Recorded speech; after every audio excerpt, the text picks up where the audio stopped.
from the unit 1, let's come to the second topic, which is representing the motion. Representing motion. A motion can be represented by various methods. Like first is motion diagram. In motion diagram, we fix the time interval and we have a axis, x-axis, where we tell the displacement. So with the help of the dots, where the object is at time is equal to 0, at time is equal to after 2 seconds, after time is equal to 4 seconds. So what is the displacement, or where the object is, we represent it by dots. Okay, so that is motion diagrams. Then we have figures. Figures like this: a change in the object position. So initial position, after some time, what is the position, that we represent through figures. That is with the help of figures we can also represent the motion. Then we have graphs. Graphs like distance and time graph, or velocity and time graph, we can also represent how the motion is happening. After graphs we have equations. Equations are also used to tell us how the motion is happening. We have three equations of motion, where we assume we take acceleration as constant, and for those we derive three equations of motion that we will see in the next slide. Next is the narrative description. Like you tell or explain how the motion is happening, like a car begins at rest and goes to the left or right side with this speed or that speed. That is the narrative description. In this, we are going to focus on the cake or constant oscillation kinetic equations. These equations are also known as SWAT equation, where S represents the displacement. U represent the initial velocity. V will represent the final velocity. A represent the oscillation, and T represent the time. These equations are applicable for the constant oscillation. So what are those three equations? Let's see. First equation is V is equal to U plus AT. Okay. Second equation I have is S is equal to ut plus half at square. This the equation tells about what is the displacement done in a given time with the initial velocity u and gone with the oscillation a. Third equation, where we eliminate the time, like eliminate from the first equation, you can find the time and replace in the second equation, and then we will get as v square is equal to u square plus 2as, where a is the oscillation, s is the displacement, u is the initial velocity, and v is the final velocity. So there is no time. When the time is not given to us, we can use the third equation. Okay, these equations are applicable to one dimension motion. Like this motion is happening at constant oscillation, we can apply in that. Or if there is a ball which is thrown up in a vertical direction, in x direction, this is x direction motion, and this is y direction motion. Okay, and then this ball falls back.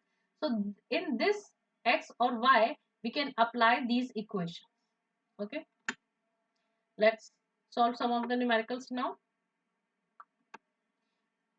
A ball is thrown vertically downwards with a velocity of 20 meter per second from the top of the tower. So there is a tower, and from the top of it, a ball is thrown with the initial velocity of 20 meter per second. It hits the ground after some time with the velocity of, so there is a ground, and the velocity when it hits the ground, the velocity is equal to 80 meter per second. The height of the tower is asked. So V is given to us, U is given to us, time is not given to us, but the oscillation. When the vertical motion happen, the oscillation is equal to G. Positive or negative, it may be positive or negative depending on where the motion is happening. If it is downward motion, so G is also acting in downward direction and motion is also happening in the downward direction. So the oscillation is positive G. Okay, but when you throw the ball in the upward direction, so the acceleration is negative g in this case, because the acceleration is in the downward direction and the motion is happening against the gravity. That's why it is negative g. The value of g is 9.8 meter per second square, but for the ease of calculation you can take it as 10 meter per second square. Okay, now let's solve this question. In this we know that the acceleration, because the motion is happening in the direction of g, so the acceleration in this case is equal to 9.8 meter per second square, but it is given in the question that we can take 10 meter per second, so I am taking as positive 10 meter per second square. So we know our equation, which is third equation, which uses initial velocity to a acceleration and the distance to find the final velocity. So using this we can find, because we know the initial velocity, final velocity and the acceleration, but we don't know the time, so we will use the third equation of motion. So in this, let's substitute all the values. It is 80 square is equal to 20 square plus 2 a is 10 and s is the like height of the building. So let's solve it. It is 0 minus 400, which is equal to 20s. And when you solve it, it is 6000 divided by 20 is s, is the displacement. So this comes as 300. The distance is 300. So the distance covered by the vertical, or the vertical distance covered by the ball, is 300 meters. So this is the height of the tower. Let's move to the next question. A new model of BMW can start from rest and travel 400 meters in 16 seconds. What is the average acceleration during this time? So we know that the initial velocity is 0, distance traveled is 400 meters, and time is given to us is 16 seconds. So we have to find the acceleration. So which equation to use in this case? We can use, to find the acceleration, I can use s is equal to second equation ut plus half at square. Okay, second equation of motion. Substitute the distance, initial velocity is 0, so the first term would be 0 plus half acceleration we want to find, then the time is 16 seconds square. And when you solve it, you get this as acceleration. After calculation, you get answer around 3.125 meter per second square. This is the acceleration. Calculate the final speed of the car. V is equal to u plus at. This equation we can use the first equation of motion.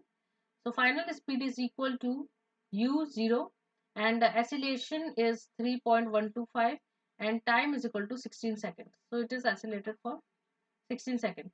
What is the final velocity? Final velocity would be 50 meter per second. How fast is this final velocity, final speed in kilometer per hour? We have to change the unit. To change the unit, we know that 50 meter per second is equal to, we have to find the x in kilometer per hour. So in 1 hour we know, it is 3600 seconds, and in 1 kilometer we have 1000 meters. So I am just replacing this unit with meter per second. So x into 1000 divided by 3600 meter upon second. So the units are same on both the sides. We can just ignore them and solve the value for x. So it would be x is equal to 50 into 36 divided by 10. Just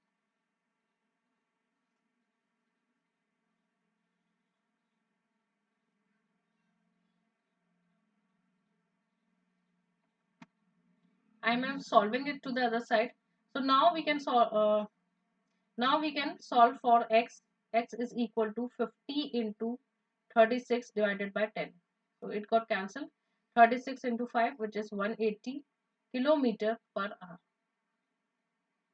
is the final velocity in kilometer per hour. Let's see the next question, which says that a car car Y travels on the horizontal surface along different parallel straight paths. Each car's velocity as a function of time is shown in this graph. Which of the following is correct about car X and car Y? So let's check all the options. Option first, both car X and car Y travel in the same direction. So we know from this graph at this is for X car and this is for Y car. But if you observe that both the velocities are positive for the entire time 0 to 10 seconds, the velocity is positive for Y as well as for X. So means there is no change in direction, and that's why I can say that both car and X and Y travel in the same direction. A option is correct. Let's check other option. Between time is equal to 6 seconds to 7 seconds, car X and car Y are at the same horizontal position. So at like between 6 to 7 there is an intersection. Okay, so let's find out if they are at same position or not. So to find the position, like we are starting with the time is equal to 0, we are starting from the same point. Okay, so this is for X and this is for Y. X has initial velocity 0 and Y has initial velocity of 20 meter per second. So to find out the position after 6 seconds or 7 seconds in between, where is car X and car Y, we have to find the distance traveled by the car X and distance traveled by the car Y. If I want to find the distance traveled by X, then it would be this shaded area, which is the distance traveled by X. I want to find the distance traveled by Y. So this green line, then this green shaded area represent the distance traveled by Y.